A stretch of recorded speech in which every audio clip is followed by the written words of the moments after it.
here for TELPAS Holistic Rating Training. I'm going to give you guys a copy of the slideshow to take notes. Thank you. I'm also going to give you a copy of the PLDs. PLD stands for Proficiency Level Descriptor for the writing part, which is what you'll use whenever you rate the student's writing. And we'll go through those in more depth in a little bit. So here's that. There's the PLDs. There you go. There's the PLDs. Alrighty then. Okay. I know Ashley, you've rated before. Matt, have you rated Correct. before? So you're familiar with this. Kendra, you have not rated, but No. you're learning. Yes. Okay, this is on. All right. So, okay. This is what we're talking about. So our topics are talking about TELPAS raters, the credentials to be a TELPAS rater, your responsibilities, new and returning rater definitions. We'll also go over the holistic rating training, which consists of the overview, training requirements, basic training, and calibrations, which is what you guys will do. And like we just talked about, Kendra, you'll get those code for the calibration because that's also a proctored session that you'll have to get from the Cindy Ivy, the counselor, lead counselor. Okay, kindergarten, first grade, we're not gonna go over that because we're not K1, we're high school. Okay, 2 through 12, the rater credentials for the writing only. So to be a rater, it says you do not have to have the student in your classroom in order to rate them at the time in the spring assessment window. So you may see them, you may not see them, but you're still able to rate as long as you meet the requirements to be a rater. The rater, including a substitute teacher selected to rate an EL, you must have a valid Texas Education teacher certificate. It must be valid. Be appropriately trained in the holistic training process, which is what we're doing today. Listening, speaking, and writing. It says in some rare circumstances that L may be approved for special administration for the listening and speaking domains. Of course, that's going to be special situations for special kids, perhaps if they're special ed or whatnot, or if they're doing the like the STAR Alt, TELPAS Alt, but we don't have any of those kids here, so this is not something we need to focus on. Anyway, so we're going to go ahead and go through this because we don't have any kids that meet this criteria. The TELPAS rater responsibilities. You're going to be the person designated by the district as the official rater of the student's English language proficiency. Kindergarten to first grade, they must rate the student all domains, which students eligible. Like I said, we're not elementary, so we're going to move on. New and returning rater definitions. We're going to do 2 through 12. So new individuals are people who have not completed the 2 through 12 holistic rating training requirements, but you guys have done this before.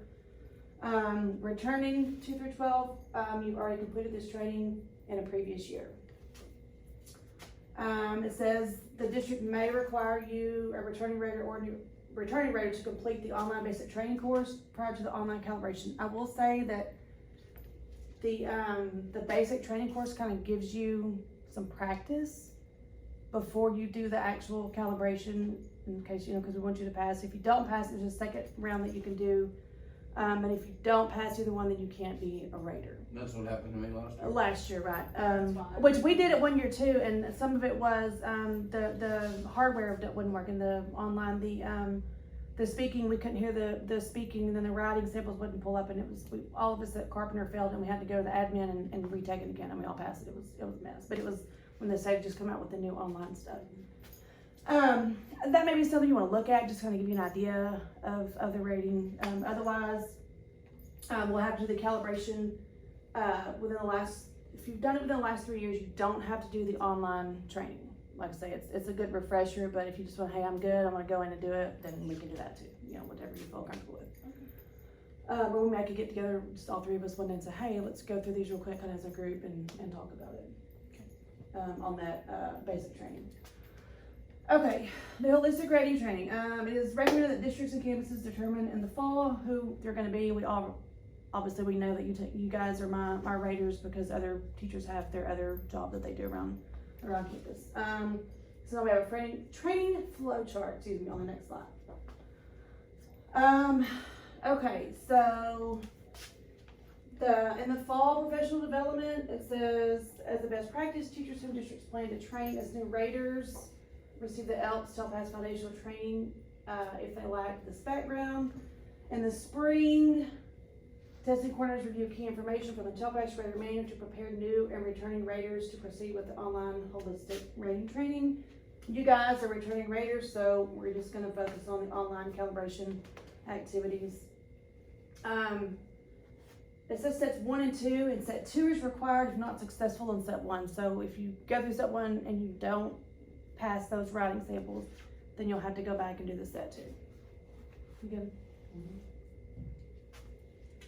Okay. As part of the annual spring TELPAS administration procedures training, holistic rating training, requirements are reviewed with the raters, as well as information about how to access the online training and calibration components, which that's mainly going to be you with a calibration.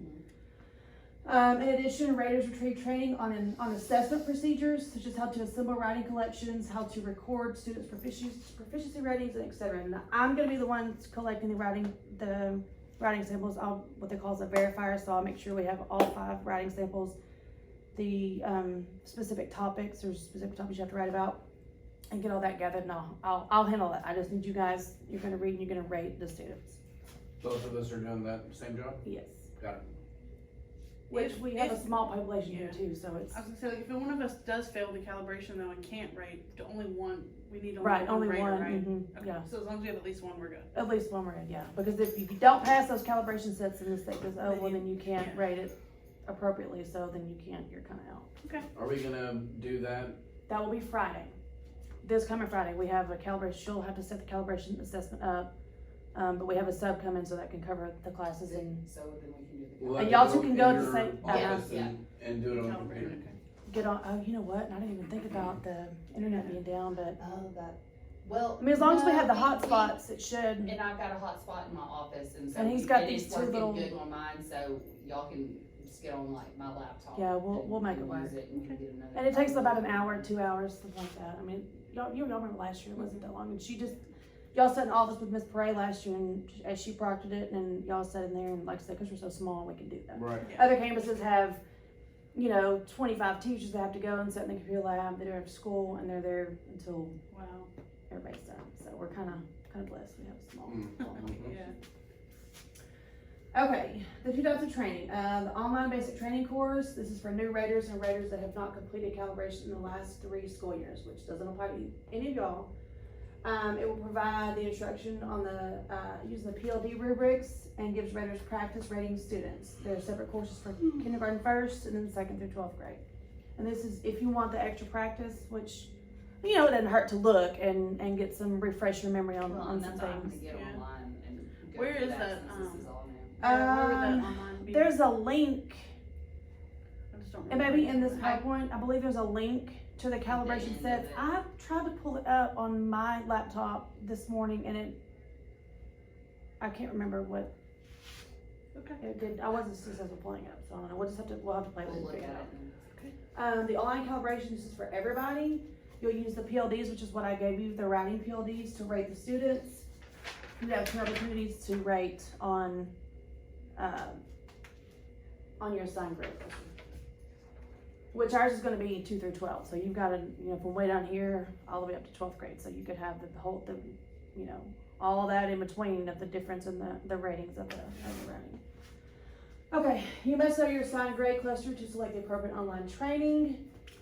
Consult with campus coordinator if you're unsure of the assigned, actually it's gonna be 9 to 12, I'm sorry. The assigned cluster, that'll be Kendra and myself, we'll get you assigned where you need to be. Okay, multiple grade clusters. You're required to train and calibrate the cluster in which they have the most L's. So like if you're in 3rd grade and you have, you teach reading or whatever, and you see most of your ELO kids, and you're probably gonna be the ones to rate for those 3rd graders versus your math teacher. When you're in the lower grades. Let's see, multiple grade clusters include K and 1, I mean, same thing. Because of the content rating rubrics, these trainers must complete the training for calibration K1 and at least one of the clusters. So like, you know, if you see different kids, say you're an interventionist from kindergarten up to 5th grade, you'll wanna do different sets of the calibration, that way you can rate from kindergarten all the way up through 1st grade. If you only get certified in kindergarten, 1st grade, you can only rate the writing in those grade levels, make sense? So if you did the 2 through 12 writing, which is what we're gonna do, you know, or 2 through 5, then you'll rate those, you're able to rate those. Like us, be 9 through 12, we're not gonna rate K1, so you don't wanna pick that cluster whenever we do our online calibration. Are we supposed to be training?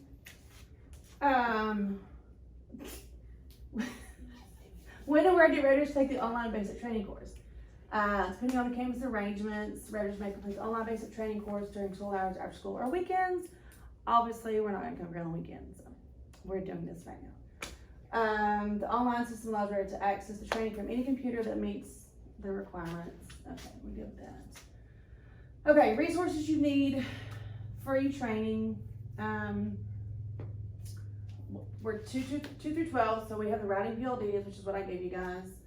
A special administration listening and speaking test, 2 through 12, you'll read the K through 12 speaking and listening, but we don't have any of those kids that fall in that category, so that means you'll rate them, the listening speaking, meaning you will rate the kids using these PLDs in those 2 categories. We will not do that because ours do their testing online. Now, if you're in kindergarten and 1st grade, all teachers rate them on the speaking, listening, and writing based on the PLDs. So that's just kind of how it's set up. Okay, resources, you'll just need the 2 through 12 writing PLDs.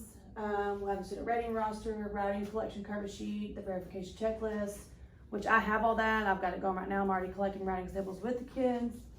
I've actually got one kid who's finished with all 5 writing samples in a matter of just a couple days since our internet's been down. I've got one that's completed 4, so remember along with them.